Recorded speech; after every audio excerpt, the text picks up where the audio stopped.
The history of humanity is a long procession of technological development. Much of what we know about our ancestors and the types of lives they lived comes from our limited knowledge of the tools they used. Over the centuries and millennia, these tools have become more sophisticated. From the dawn of agriculture to today's cutting-edge advancements in bioengineering, an untold number of mostly unknown individuals have made countless improvements and innovations. These people, and the tools they created over time, have fundamentally altered our way of interacting with the world and each other. The pace of these technological changes picked up considerably with the rise of capitalism. The development of new tools, weapons, and production techniques had always been shaped by the practical needs, culture, and political structure of a given society. But wherever capitalism spread, it worked to chip away at these local and regional differences, replacing them with the universal value of progress, a watchword for the pursuit of economic growth through the organization of human activity under a framework of universal competition. The industrial age has been marked by 3 successive revolutions, each characterized by inventions that changed the entire technological playing field. First came the harnessing of steam, a feat that allowed for the development of early factories and the construction of vast railway networks.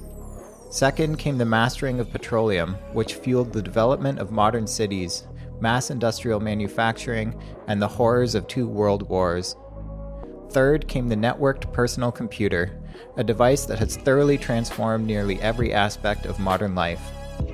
Today, humanity stands poised on the threshold of the 4th Industrial Revolution, a wide-reaching social transformation expected to be characterized by advances in the fields of robotics, quantum computing, artificial intelligence, and 3D printing.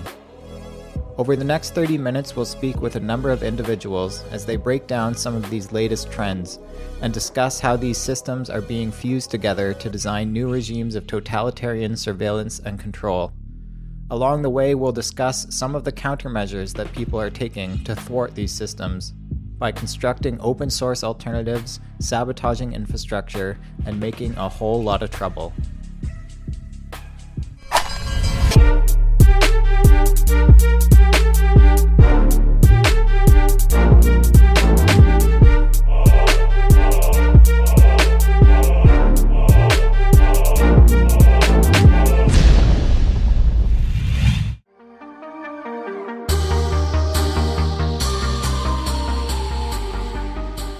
Technology is the reproduction of a human society as seen through a technical lens. It's the specific how of social reproduction. Any analysis of technology is by nature contextual, especially when one intends to portray it either as an essential fundamental question, or whether that's an attempt to say that technology is essentially or always good in its own right, or whether to say that it's essentially bad or bad in its own right. Technological developments do not happen in a vacuum. They are heavily influenced by and benefit those who exert power over others. I would argue that most technological advances made in our context work towards expanding the state's ability to manage economic growth and social control. Technology is based within political economic systems and systems of power that come to shape how those technologies can be used. I think that more and more we're seeing, in terms of the geographic context that we're located in here in North America, that technologies are being used to propel and buttress the capitalist economic system. An anarchist approach to technology has to take into account the authoritarian nature of technology, the fact that we don't really have a choice in the matter, that all of these new developments, all of these new innovations, all of these new products are coming down on us whether we like it or not.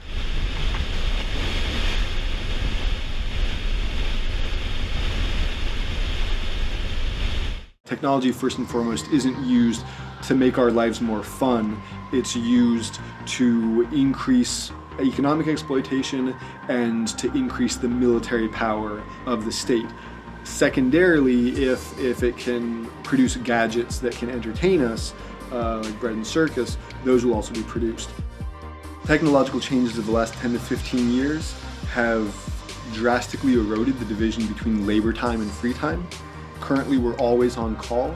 We're always expected to be responsive to the needs of the market, to the needs of our employers.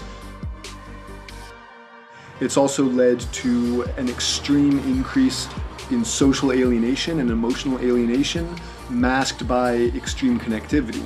So quantifiably, people have more connections than ever, more friends than ever, but in terms of the quality of those relationships, very few people have a large, strong network they can actually confide in or that can actually support them.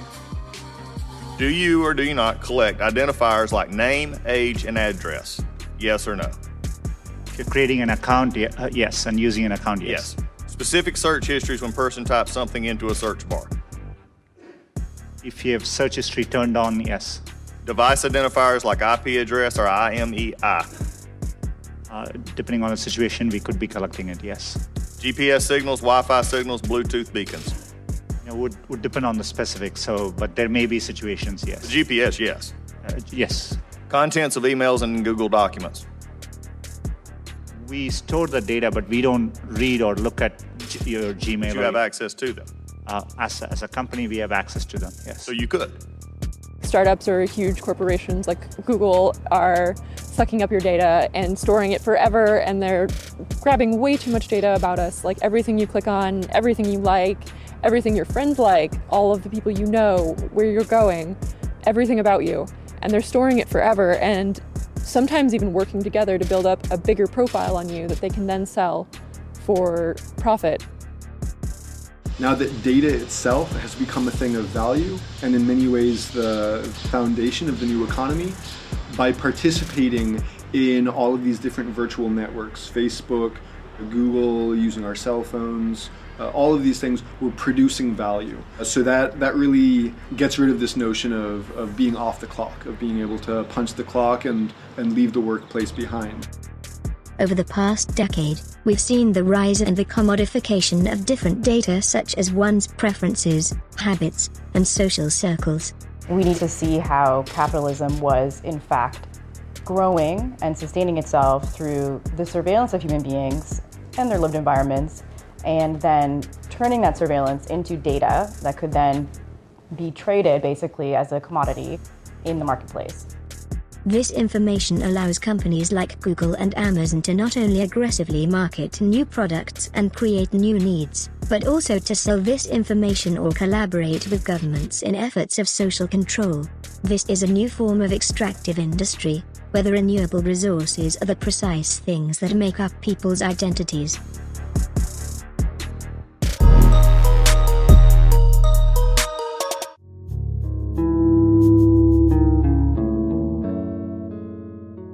Capitalism, like cancer, is based on perpetual growth.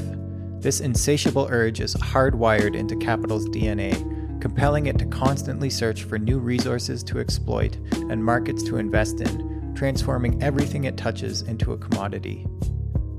Its first conquest was the land itself. The commons were closed off, the so-called New World was invaded and plundered, and the vast expanses of the earth were carved into individual parcels of private property to be bought and sold as commodities. Robbed of our land, the next conquest was our time. Our ability to reproduce ourselves as individuals and communities, like generations of our ancestors had done before, was soon broken up into discrete tasks and commodified as wage labor. This process cut deep. Factories were designed and constantly reorganized with a ruthless eye towards efficiency and productivity. New ways of commodifying human activity were devised, eventually expanding to encompass nearly all of our social relationships and means of entertainment. Now that it's finally approaching the limits of its expansion, capital is desperately searching for new elements of reality to commodify. It's looking to the very building blocks of life, to genetic engineering and nanotechnologies, and it's looking at the very essence of our humanity itself by recording everything that we do and transforming it into commodities for those seeking to understand how we make decisions in order to predict future behavior.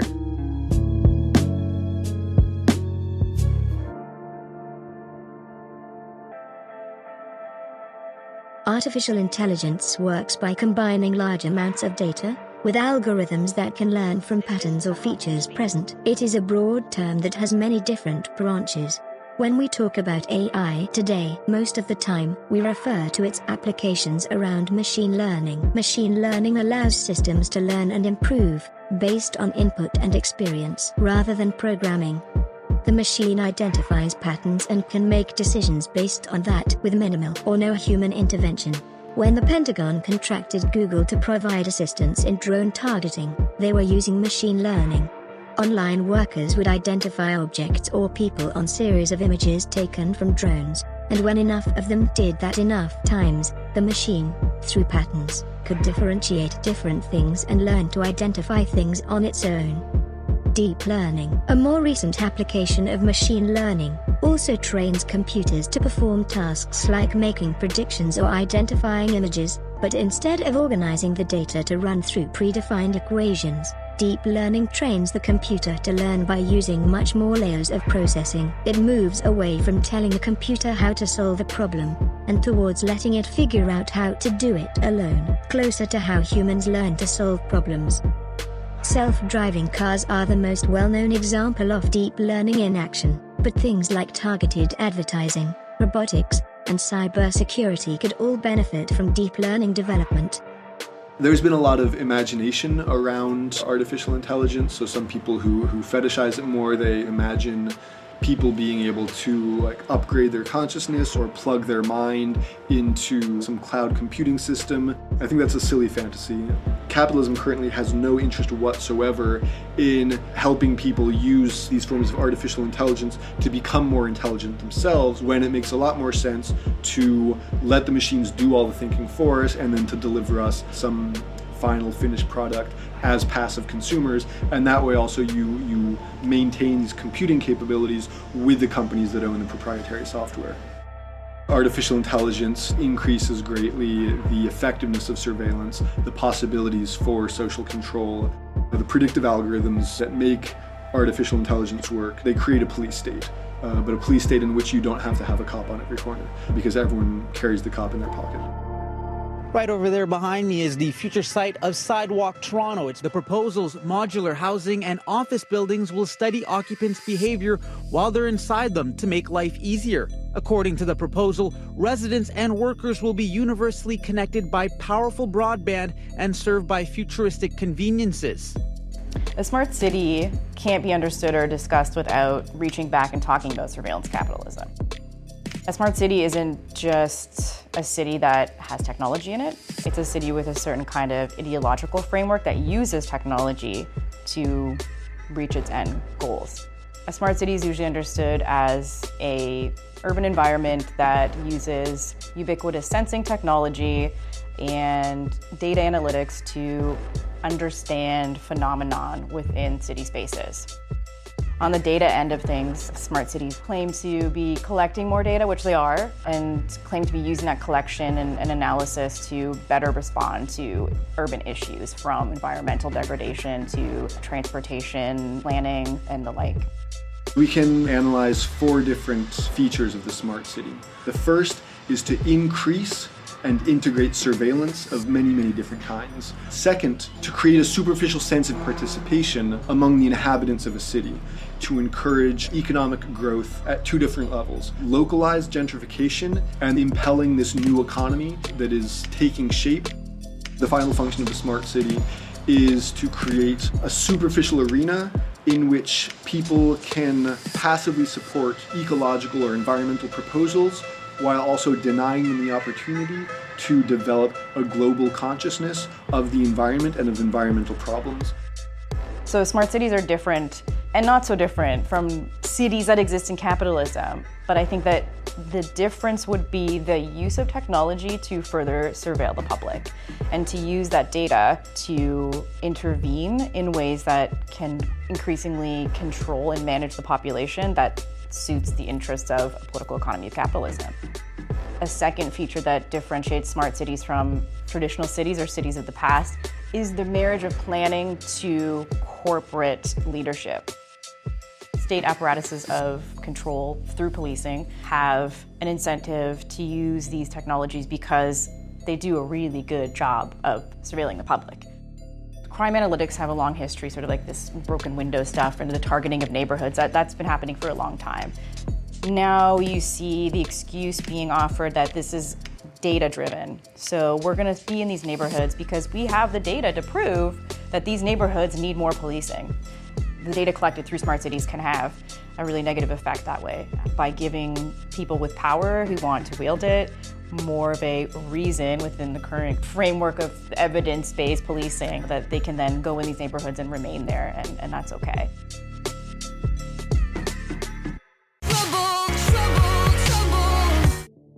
We're living on the edge of a terrifying new era.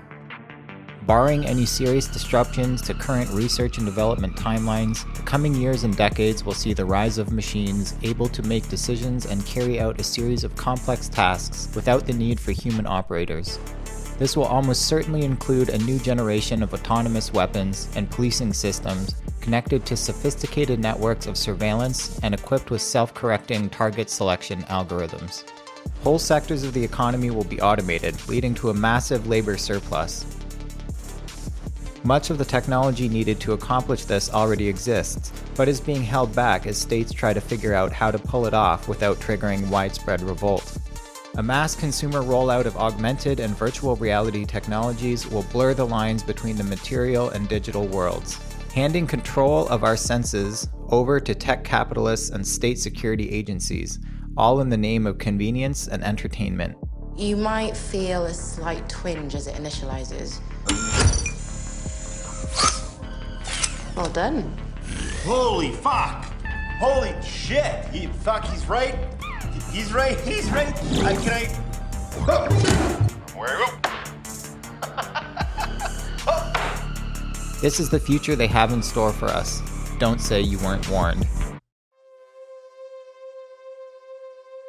Smart cities now as they exist, and also going into the future even more so, they're going to be collecting a lot of data, and that data is going to be responded to not even by human beings. It's going to be responded to by algorithmic governance, essentially. Say you have an issue in a city, and generally speaking, if we think of democratic theory, we can discuss that issue, and then we have a decision-making process, right? And it's terrible, and it's always been imbued with power relationships. But what a smart city does is it transfers that process into the hands of a private corporation. It's analyzed in terms of data, and it's immediately responded to just through that process of data analysis. So I think smart cities are one of the sort of genesis sites of this kind of new regime of governance. It's interesting that this function arose largely from social movements themselves. So the 15M movement, the Real Democracy Now! Movement in Barcelona, was built in large part by one sector that envisioned rejuvenating democracy through new technological implements that could allow more instantaneous communication, that could allow more instantaneous polling of citizens, and that could also find a way to allow power holders to select citizen initiatives and deploy them more rapidly. So these activists were approaching the crisis of democracy with a sort of acritical technological lens, that democracy can be made better not by answering real questions of who holds power and how power is reproduced, but simply by proposing that if you bring better tools to the table, then all these problems will go away. And that discourse and the practices behind it were very attractive to progressive municipal governments. Urban geographers have long talked about a splintering urbanism, and basically that's just the ways in which cities divide along economic and class lines and cultural and racial lines as well. I can see that sort of happening with the smart city that's going to replicate those patterns, and certain neighborhoods are going to have more access to these technologies in a way that might actually help them, and certain neighborhoods are going to have more surveillance on them by these technologies. So you're going to kind of see multiple cities emerging and being reinforced through the technology that's being placed within them and on them. So basically, in neighborhoods where people embrace this smart city model, you'll see more integration, and in other neighborhoods, people will be coming more into contact with the stick. Because we are fighting authority and the state, our struggles will always be criminalized. As technologies have evolved, new types of forensic evidence emerge. when the police were no longer able to respond to the thousands of calls that they were getting during the 2011 riots in London, the city began crowdsourcing the identities of suspected rioters through a fucking smartphone app. The cops asked citizen snitches to download the app and help them identify people that had been caught on CCTV. The snitches could then confidentially give names and/or addresses of suspects. Charges were filed against more than 1,000 people using this technique. Mass data collection has happened for a while, but there was a lack of ability to analyze all of it efficiently. That's no longer the case. Right now, the police or security agencies need to physically look up people's location data to figure out who was where, and at what time. But soon enough it'll be easy for an algorithm to look through all of the data available in a given area and cross-reference this with people's online preferences, relationships, etc. With this antisocial response to the increase in social control, I think you're also going to see an increase in mental health regimes. Because when you have total surveillance, crime becomes impossible, or at least it becomes impossible to do things that are against the law and get away with them. So they will start to classify any behaviors that for them don't fit into this new happy smart city model as antisocial behavioral disorders. So these are no longer crimes, these are antisocial behavioral disorders, and the culprits, they need to be re-educated and they need to be chemically neutralized. Oh, good afternoon. My name is Sophia, and I am the latest and greatest robot from Hanson Robotics.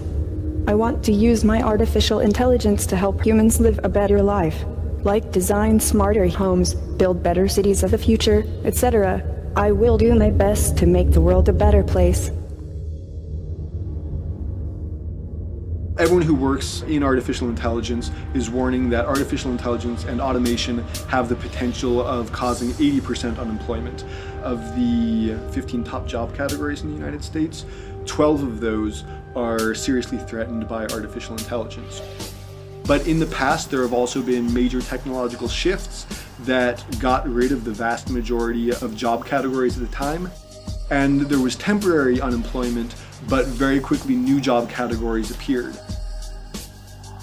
There's no certainty whatsoever that this will catch up to the automation, the artificial intelligence that has already been occurring, which is why a lot of people in the high-tech sector are already talking about universal income or a guaranteed basic income. This would basically be socialism, not when the productive forces have developed to the point that everyone could get fed. The productive forces have been there for decades, if not centuries.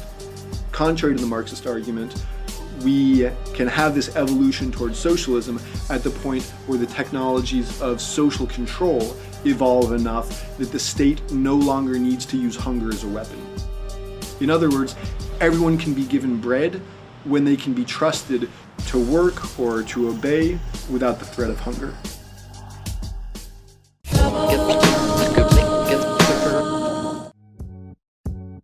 These days, the term Luddite is shorthand for someone who stubbornly refuses to learn and adapt to new technologies. Originally, the word referred to a movement of textile workers in early 19th century England who were known for sabotaging the industrial machines that were beginning to replace them. Pledging allegiance to the fictional King Lud, who was said to occupy the same sheerwood forest as Robin Hood, these Luddites attacked mills and factories, destroyed steam-powered looms, and even assassinated the wealthy capitalists of their day.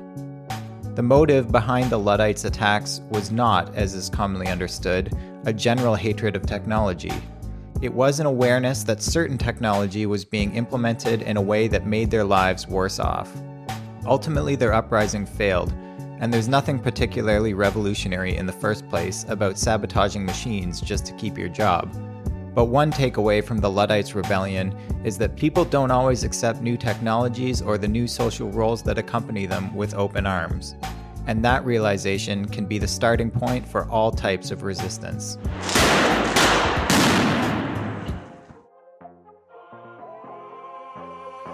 I think that anarchists should not avoid technology, quite the opposite. I think it should be used subversively when possible. We can look back at the Bono gang of illegalists, using cars to rob the rich in France in the early 1900s as an example, or hackers like Jeremy Hammond, who is serving 10 years for exposing Stratfor security and expropriating hundreds of thousands of dollars from our enemies. Cyber thieves made off with the personal details of hundreds of thousands of subscribers, and it's emerged some of those subscribers hold key positions in the British government, military and police. There are certainly a lot of anarchists like myself in open source software development. We are talking together and we are all trying to make things better. Types of projects that we work on are quite diverse. I know many anarchist programmers and hackers who build websites. I know others like myself who do cryptography.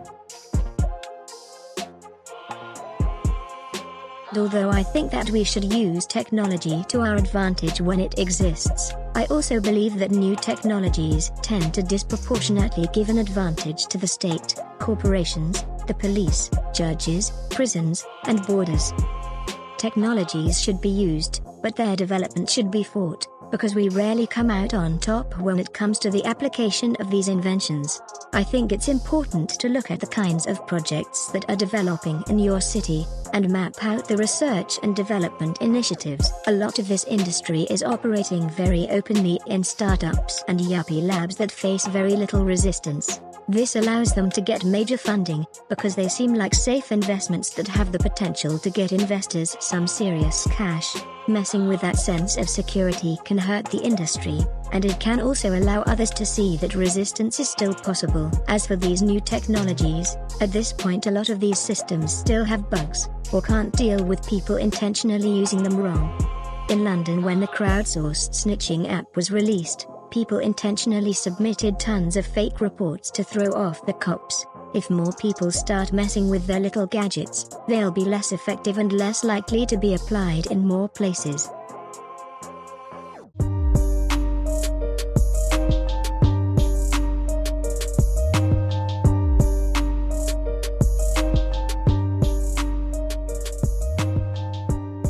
For these projects to function, a lot of infrastructure is needed. These softwares cannot be developed in thin air, they need hardware, that means computers and backup drives. The information also moves around mostly through networks of fiber optic cables. Those have been sabotaged all around the world very effectively. The data also has to be stored, which happens in data centers. Those can be pretty small, but can also be gigantic buildings that need their own cooling systems and 24/7 security. Finally, a lot of these projects need people to work together, often in labs sponsored by companies, universities, or both. A lot of these labs and co-working spaces for startups are easy to find. One of them was attacked with Molotovs in Berlin by people fighting against the proliferation of Google startups.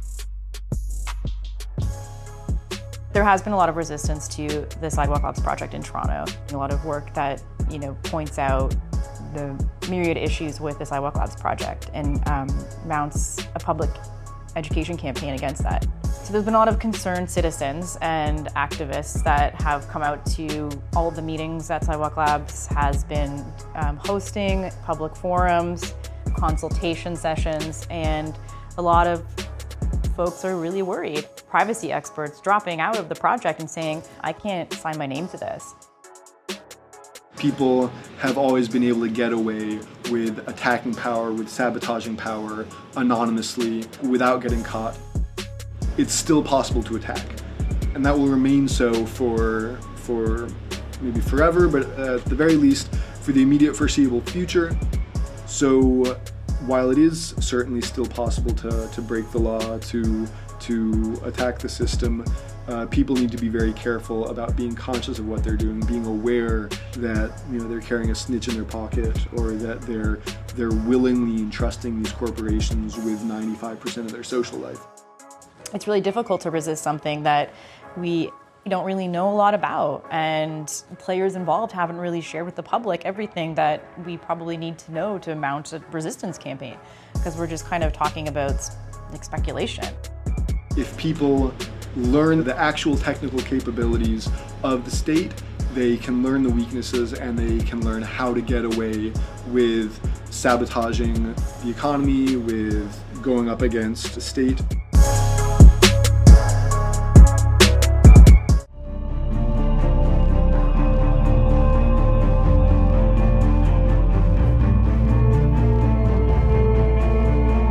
Given the active role that technological development continues to play in terms of deepening alienation, refining surveillance, engineering more destructive weapons, and hastening climate change, it's natural to feel a bit pessimistic about where things are headed. Our current trajectory is certainly aimed towards more sophisticated systems of mass behavior modification and social control. I told you everything already! Take him instead of me. He's the thought criminal. But it's also important to remember that despite all the money being spent trying to anticipate human decision-making, nobody, not even Google, can predict the future. Throughout history, new technologies have repeatedly created unintended consequences for those in power. From Gutenberg's printing press spawning a revolt against the Catholic Church, to the early internet paving the way for hackers and the development of powerful peer-to-peer encryption tools. As long as people have a will to resist, they will find the tools to do so. So at this point, we'd like to remind you that Treble is intended to be watched in groups and to be used as a resource to promote discussion and collective organizing. Are you interested in fighting back against the opening of new tech startups in your neighborhood? Or just looking to incorporate a better understanding of next-gen technologies into your existing organizing? Consider getting together with some comrades, organizing a screening of this film, and discussing where to get started. Interested in running regular screenings of Treble at your campus, info shop, community center, or even just at home with friends? Become a Troublemaker. For $10 a month, we'll hook you up with an advanced copy of the show and a screening kit featuring additional resources and some questions you can use to get a discussion going. If you can't afford to support us financially, no worries. You can stream and/or download all our content for free off our website, sub.media/trouble. If you've got any suggestions for show topics or just want to get in touch, drop us a line at trouble@sub.media. We're now into the second month of our annual fundraising campaign. A huge thanks to everyone who has donated so far. If you haven't given yet and are in a position to do so, please consider becoming a monthly sustainer or making a one-time donation at sub.media/donate. This episode would not have been possible without the generous support of Carla and Carla. Stay tuned next month for Trouble 20 as we take a closer look at the horrors of the prison industrial complex and talk to comrades fighting for its abolition. Prison fixes no problems. It doesn't make anything better. Prison is like the permanent threat that holds up all relationships of exchange and domination. It's the deeply felt sense that no matter how bullshit our lives are, there's still something the state can take away from us. Now get out there and make some trouble.